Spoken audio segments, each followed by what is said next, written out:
The reggae world had barely caught his breath, still mourning the loss of Stephen "Cat" Coore, whose passing less than a week ago left a deep silence across the reggae music industry. Tragedy struck again, sudden, unexpected, and devastating.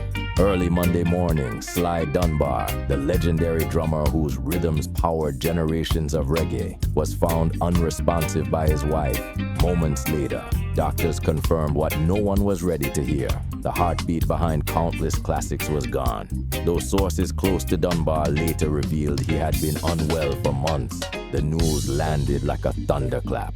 In the span of days, reggae lost its melody and its pulse. Two giants, two pillars, and a culture once again forced to mourn the architects who gave it life. Lowell Fillmore Dunbar was born May 10, 1952 in Kingston, Jamaica. Dunbar was inspired to become a drummer after hearing Lloyd Knibb play with the Skettleites. Before he had a kid of his own, he played on his desk at school as well as cans. At the age of 13, he successfully convinced his mother to let him abandon school to pursue music. Dunbar's first gig was with a band called the Yard Rooms, while his first recording session took place with Lee Scratch Perry and his backing band, the Upsetters, during which they cut Night Doctor.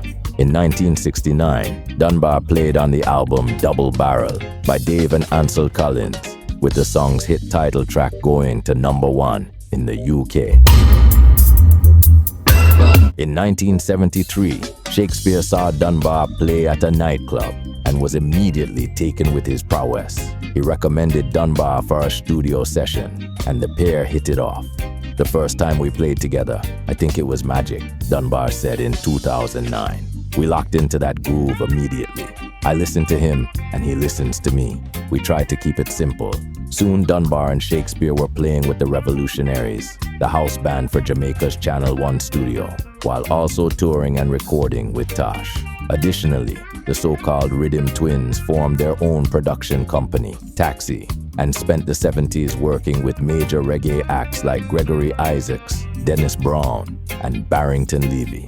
A big part of their success was their pioneering of the rockers rhythm, which allowed them to inject more syncopation and energy into the already popular and omnipresent one-drop rhythm.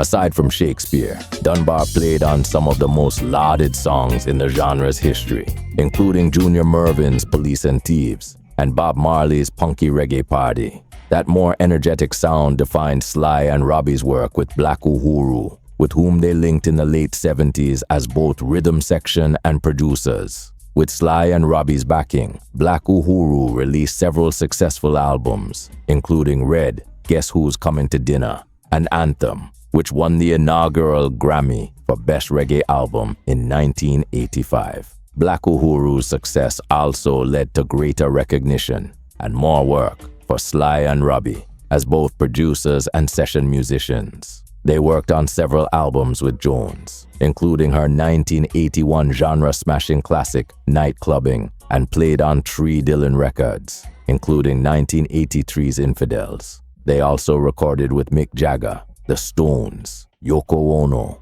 Jackson Browne, Joe Cocker, Ian Dury, and Carly Simon. Sly and Robbie released several albums of their own too, including 1987's seminal Rhythm Killers.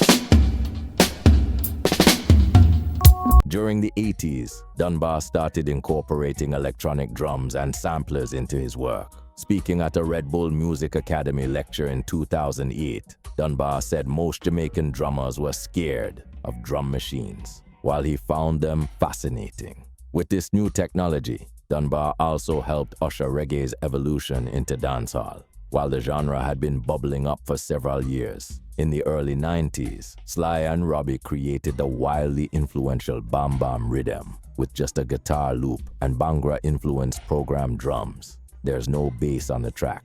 The rhythm served as the foundation for several early dancehall hits, including Chaka Demus and Pliers' Bam Bam and Murder, She Wrote, as well as Nardo Rank's Dema Bleach.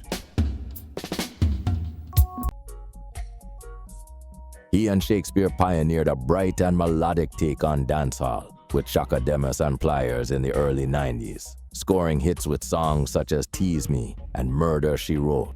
Other key later tracks included playing drums on Fugees' album, The Score, appearing on Simply Red's successful cover of Night Nurse and Suggs' cover of Cecilia, and producing two major hits for No Doubt, Underneath It All and Hey Baby. He played on and co-wrote Cheerleader, an international hit for singer Omi in 2014. Dunbar ended up a 13-time Grammy nominee, winning twice. May the soul of Sly Dunbar rest in peace.